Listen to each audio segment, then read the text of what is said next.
Näituse pealkiri on siis lõpmatus.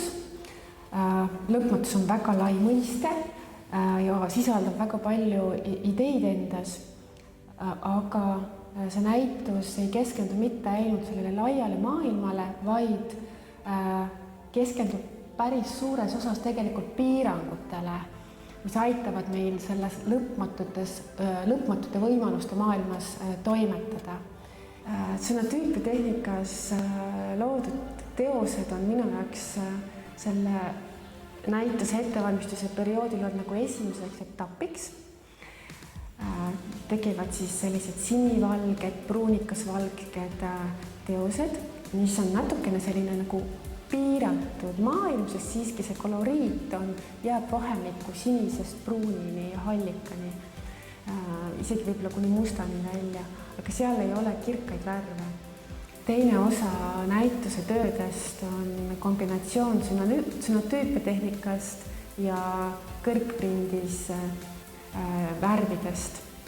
Ehk siis, kui ma jõudsin sellesse momenti, et sõnatüüpiatehnikas ette valmistatud sinivalged teosed olid valmistatud, et hakata värve neile lisama, et siis sellel hetkel ma tundsin, et nüüd on nagu see, nüüd läheb mölluks, et nüüd hakkame mängima värvidega.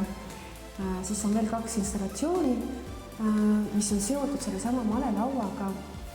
Üks nendest on selline kiirte mudel, mis on siis samamoodi 8x8, mida malelaualgi on 8x8 võimalikku situatsiooni, siis sellel installatsioonil, kus on kiired, siis seal on samamoodi 8x8 kiirte kokkupuutumise punkti, moodustavad siis mingid konkreetsed situatsioonid meie elus, mõnede piirangute mudelid.